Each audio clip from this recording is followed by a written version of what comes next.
आऊज़ बिल्लाहि मिनश्शैतानिर्रजीम बिस्मिल्लाहिर्रहमानिर्रहीम। शुरू अल्लाह का नाम लेकर जो बड़ा मेहरबान नहायत रहम वाला है। नाज़रीन, आज हम जिस सूरत की तफसीर और तर्जुमा के मुतालिक बात करेंगे वो कुरान की सबसे छोटी सूरत सूरतुल कौसर है। कुरान की 3 सूरतें साइज़ के हिसाब से बहुत छोटी हैं। उसमें सूरतुल असर, नसर और कौसर जो कि 3-3 आयात पर मुश्तमिल है। इनमें भी सबसे छोटी अल्फाज के एतबार से सूरतुल कौसर है। बाज़ उलमा के नज़दीक ये मक्की है और बाज़ उलमा के नज़दीक ये मदनी है। इसके मुतालिफ मुख्तलिफ़ राय हैं, तो हम ये कन्फर्म नहीं कह सकते ये मक्की है ये मदनी है, क्योंकि इस पर मुख्तलिफ़ उलमा के मुख्तलिफ़ राय हैं। क्योंकि जब ये सूरत आप पर नाजिल हुई तो आप मस्जिद में तशरीफ़ फरमा थे और सहाबा आपको घेर कर बैठे हुए थे। तो तभी बाज़ उलमा कहते हैं कि ये मदनी है, क्योंकि मक्का में इतनी आज़ादी नहीं थी और दीन इतना गालिब नहीं आया था और ना कोई मस्जिद थी, इसलिए बाज़ उलमा के नज़दीक ये मदनी है। जब हज़रत सल्लल्लाहु अलैहि वसल्लम के तीनों बेटों का इंतकाल हुआ, कासिम, इब्राहीम और अब्दुल्ला, तो बाज़ उलमा के नज़दीक वो बहुत मायूस हो गए। यहाँ मैं एक और बात अर्ज़ करता चलूँ कि अंबिया कराम भी हम इंसानों की तरह इंसान थे, उनको भी दुख तकलीफ़ होती थी। और जैसे वसल्लम का एक नाम है मुस्तफ़ा, जिसका मतलब है चुना हुआ, वो नबी अल्लाह ताला जिनको चुन ले, लेकिन उनको दुख तकलीफ़ आजमाइश होती है। बाज़ उलमा के नज़दीक जब आपके तीनों बेटों का इंतकाल हुआ तो तब ये सूरत नाजिल हुई ताकि आपको तस्कीन मिले। हम जानते हैं कि जब नबूवत के शुरू अरसा में वसल्लम के ऊपर बहुत सी तकलीफ़ आई, आपने बहुत कुछ फेस किया। आपका सोशल बाइकाट किया गया, आपके दादा बचपन में ही इंतकाल कर गए थे, उसके बाद आपके चाचा अबू तालिब ने आपको पाला, वो आपकी एक ढाल भी थे और उन्होंने आपका बहुत साथ दिया। आपकी वफ़ात के बाद वसल्लम बहुत कमज़ोर पड़ गए। उसके साथ ही हज़रत ख़दीजा का इंतकाल हो गया, तो वसल्लम की उस वक्त कोई और ज़ौजा नहीं थी, सिर्फ़ हज़रत ख़दीजा थी। और आपके बेटों का इंतकाल होना, तो मुशरिकीन इस बात पर बहुत खुश होते थे कि आपका आगे नाम लेने वाला कोई नहीं है, आपके आगे कोई नहीं है, अब आपका मिशन अनसक्सेसफुल हो गया है। तब बाज़ उलमा के नज़दीक ये सूरत नाजिल हुई, इन्ना आतईना कल कौसर, बेशक ए नबी हमने आपको अता फरमाई खैर कसीर। अगर दुनियावी एतबार से देखा जाए तो खैर कसीर से मुराद ये ली जा सकती है कि बेशक वसल्लम पर बहुत सी तकलीफ़ और रंजिश आई, बहुत गम आए, आपका सोशल बाइकाट किया गया, आप अपने वतन को छोड़ने पर मजबूर हो गए, आपने हिजरत की, लेकिन उसके साथ ही फिर आपको बहुत से जानिसार सहाबा मिले, उसके साथ ही आपको बहुत सी अज़वाज मुतहरात मिली।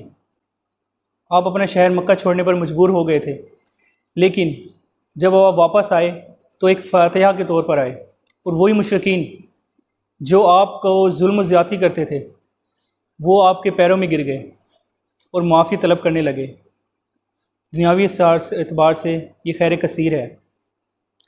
अगर आखिरत के लिहाज से देखा जाए तो बाज़ उलमा इसका मतलब हौज़ कौसर लेते हैं। हौज़ कौसर जन्नत की एक नहर है जो कि दूध से ज़्यादा सफ़ेद और शहद से ज़्यादा मीठी है। वहाँ पर बहुत सारे परिंदे हैं और बहुत सारे कूज़े, यानी पीने के मर्तबान या आप गिलास कह सकते हैं, वो हैं।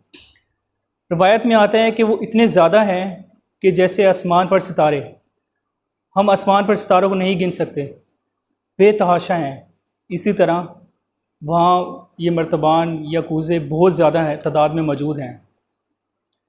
रोज़े क़यामत वहाँ पर वसल्लम का मिंबर लगाया जाएगा और आपके उम्मती वहाँ पर आकर उसका पानी पिएंगे इसके मुतालिक ये भी कहा जाता है कि जो एक दफ़ा उसका पानी पी लेगा उसको आइंदा कभी भी प्यास महसूस नहीं होगी, यानी कि उसकी प्यास हमेशा हमेशा के लिए ख़त्म हो जाएगी। एक रवायत में है कि वहाँ पर बहुत सारे लोग उस नहर की तरफ आ रहे होंगे, लेकिन फरिश्ते उनको धक्के देकर बाहर निकाल रहे होंगे और उनको नहर के पास आने नहीं देंगे, उनको पानी पीने नहीं देंगे। तब हजूर फरमाएंगे कि ये मेरे उम्मती हैं, इनको आने दो। तब फरिश्ते फरमाएंगे कि ए नबी, ये बिद्दती लोग हैं। तब आप फरमाएंगे कि ये बिद्दती लोग हैं, इन्होंने मेरे बाद दीन में इजाफ़ा किया, वो उन चीज़ों को दीन का हिस्सा बनाया जो दीन में नहीं थी, तो इनको मेरी नज़रों के सामने से दूर ले जाओ, सब खून दूर ले जाओ।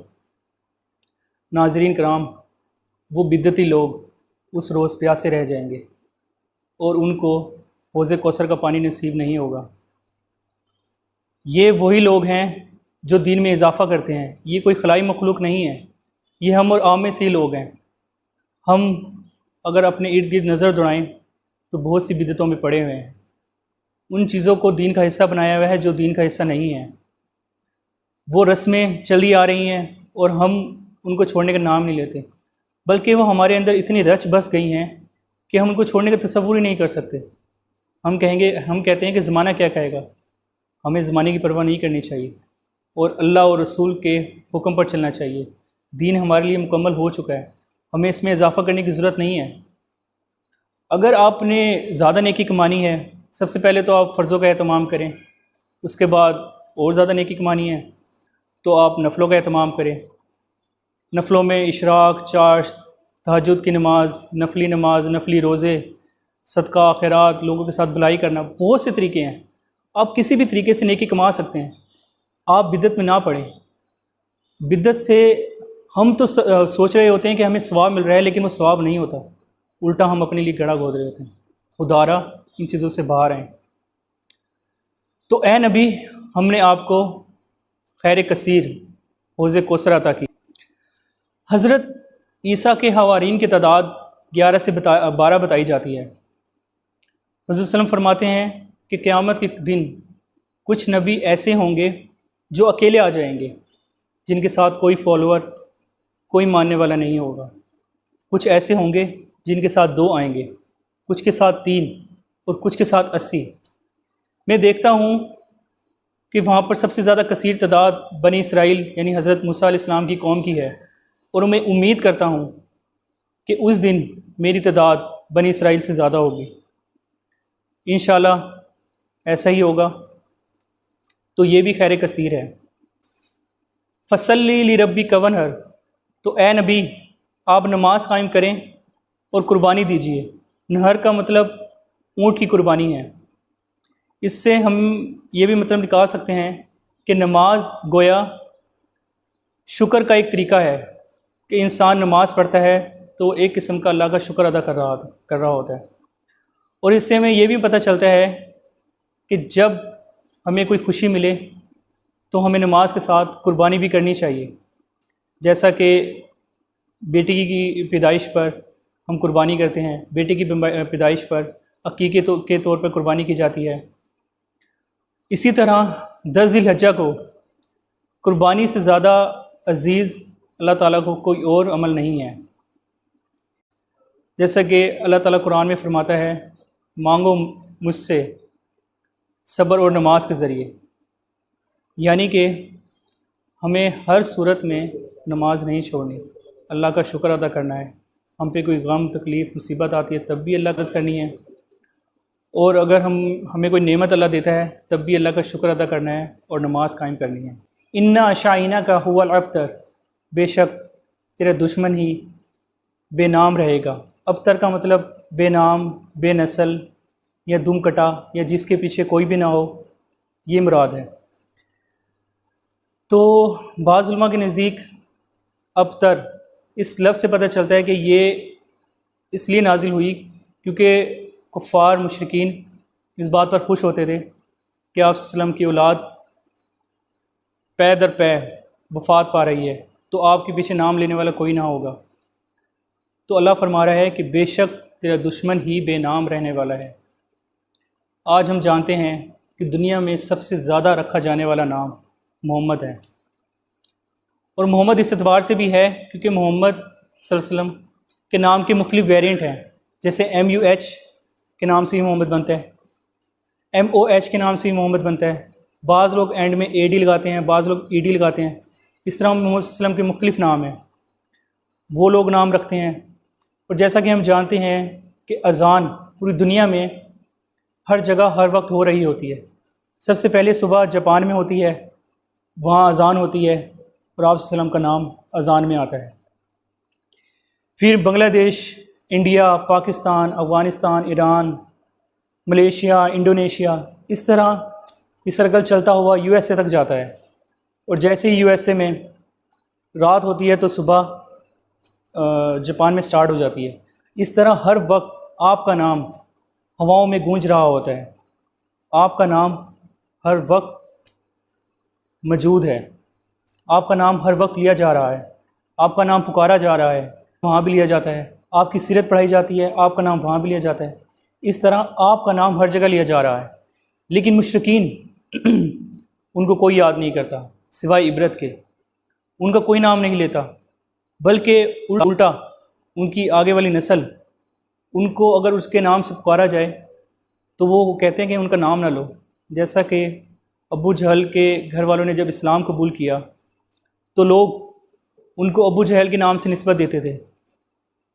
इसी तरह अब्दुल्ला बिन अब्दुल्ला एक सहाबी हैं जो ईमान ले आए, लेकिन उनके फ़ादर ईमान नहीं लाए थे, तो उनको उनके फ़ादर का नाम भी अब्दुल्ला था, उनका नाम भी अब्दुल्ला था, तो उनके फ़ादर के नाम से तशबीह दी जाती थी। तो ये लोग रसूल के पास आए और अर्ज़ की, ए रसूल, ये हमें अबू जहल के नाम से तशबीह देते हैं, ये हमें अब्दुल्ला के नाम से पुकारते हैं। तो आप सल्लम ने कहा कि इनके मुर्दों को बुरा ना कहो। हालांकि वो मुशरिकीन थे, सल्लम ने फिर भी कहा कि इनके मुर्दों को बुरा ना कहो, क्योंकि इनके मुर्दों को बुरा कहने से इनके ज़िंदों को तकलीफ़ होती है।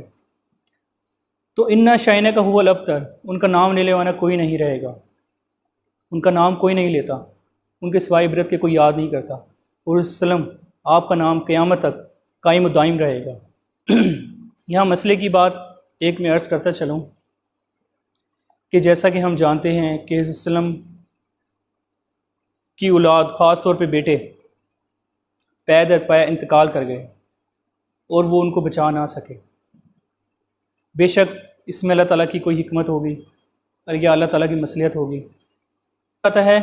तो कहने का मकसद ये है कि जब हज़ूर सल्लम अपने नफ्स के लिए कुछ ना कर सके तो वो शख्स जो नबी भी नहीं, उसका उम्मती है, हम उनके पास जाते हैं और औलाद मांगते हैं, हम उनके आस्थानों पर जाते हैं और औलाद मांगते हैं, जो कि नबी भी नहीं, उम्मती है, जो कि ज़िंदा भी नहीं, मुर्दा है।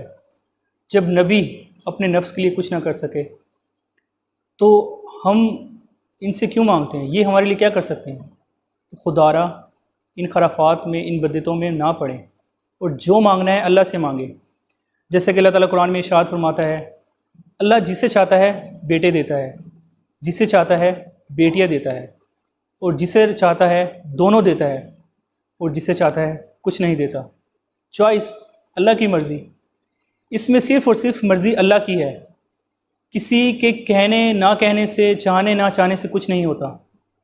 तो खुदारा इन चीज़ों में ना पड़े और जो भी कुछ मांगना है सिर्फ़ और सिर्फ अल्लाह से मांगे। जैसा कि कहा जाता है कि हज़रत सल्लम के जब सबसे आखिरी बेटे, जिनका नाम अब्दुल्ला था, उनका वक्त करीब था, तो आप मस्जिद नबवी में तशरीफ़ फरमा थे। उनको आपके पास लाया गया तो वो आखिरी हिचकियाँ ले रहे थे। तो हुज़ूर सल्लम कभी अपने बेटे को देखते और कभी आसमान की तरफ देखते कि गोया इल्तिजा कर रहे हों कि ए अल्लाह मेरे बच्चे को बचा ले। लेकिन तभी उन्होंने आखिरी हिचकी ली और अब्दुल्ला इंतकाल कर गए। तो कहने का मकसद ये है कि सिर्फ़ और सिर्फ अल्लाह से मांगा जाए और किसी से ना मांगा जाए। हज़रत इब्राहीम अलैहिस्सलाम 80 ईयर्स के हो गए थे, बे औलाद थे, उन्होंने अल्लाह से औलाद मांगी। हज़रत ज़करिया अलैहिस्सलाम। बनी इसराइल में नबूवत का एक तरीका होता था कि नबी की औलाद में से ही नबी होते थे और इस तरह लड़ी चलती आ रही थी। हज़रत ज़करिया अलैहिस्सलाम बूढ़े हो गए थे तो अल्लाह ताला से उन्होंने बेटे की दुआ की। बेटे की दुआ इसलिए क्योंकि एक बेटा ही नबी हो सकता है। तो उन्होंने भी सिर्फ़ अल्लाह से मांगा, उन्होंने ये नहीं कहा हमसे मांगो या किसी बुज़ुर्गों से मांगो, वो भी सिर्फ़ और सिर्फ अल्लाह से मांगते थे। लिहाजा हमें भी सिर्फ़ और सिर्फ अल्लाह से मांगना चाहिए और किसी से नहीं। ये सिर्फ़ और सिर्फ अल्लाह की किताब से दूरी का नतीजा है कि हम इन खराफात में पड़ गए हैं। खुदारा अल्लाह की किताब को मज़बूती से थामो, इसमें आपको हर मसले का हल मिलेगा। अल्लाह की किताब, हदीस और सहाबा कराम, जो उन्होंने किया आप वो करें, जो उन्होंने नहीं किया आप वो ना करें। अल्लाह ताला हमें कुरान पढ़ने की, इसको समझने की और इस पर अमल करने की तौफीक नसीब फरमाए। आमीन।